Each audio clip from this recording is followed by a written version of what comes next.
Всем привет, с вами Вика, и это канал о том, как проходят обычные будни мастера маникюра. По своему опыту выработала для себя систему алгоритма работы. После обработки ручек антисептиком просматриваю, какой объем работы мне предстоит. Это моя работа, и у этой девочки практически всегда все носится очень хорошо. С коррекции в коррекцию слегка убирался свободный край и исправлялась форма. Таким образом, вышли на достаточно большую длину. Поэтому некоторые ноготки начали менять свою форму, опускаться вниз и скручиваться. На этой коррекции мы поменяем форму и исправим все ноготочки.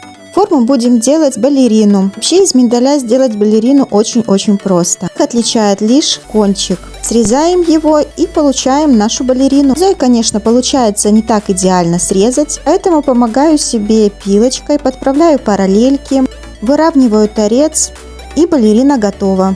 Для идеального аппаратного маникюра подготавливаю ноготь, помогаю себе апельсиновой палочкой, раскрываю карман под кутикулой.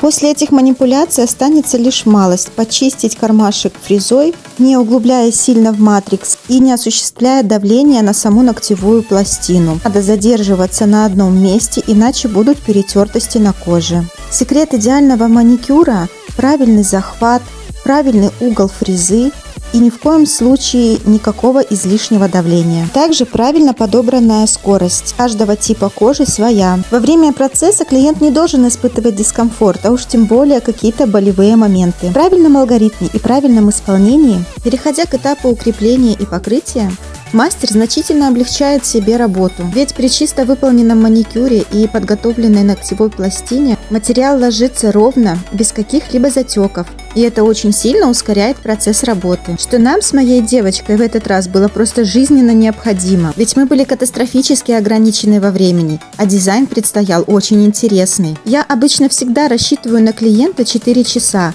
учитывая какие-либо форс-мажоры, либо сложные дизайны. Но в этот раз, конечно, у нас времени было значительно меньше, чем обычно. На целый час сдвинулась запись, плюс был лимит до закрытия общежития. Но, тем не менее, мы рискнули, и смотрите, что из этого получилось. Я уже исправила полигелем ногти, которые в этом нуждались, и теперь выполняю опил формы. На всех остальных ногтях уже выполнено гелевое выравнивание.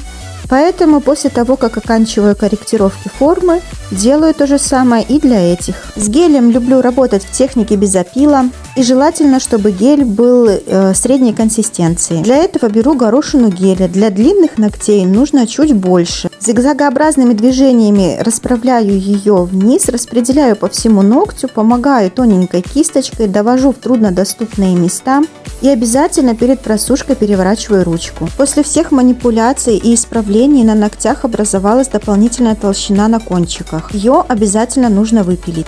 80% работы готово, теперь приступаем к дизайну. Для этого делаю подложку в виде градиента. Почему-то у меня не записалось то, как я выкладываю второй цвет, но на втором слое обязательно все будет видно. Два цвета перемешиваю между собой кисточкой для градиента. В этом дизайне не обязательно идеальное перемешивание и идеальный градиент, ведь мы будем дополнительно еще делать втирку. Для этого перекрываю глянцевым топом без липкого слоя и пытаюсь сделать втирку с помощью кисточки для макияжа.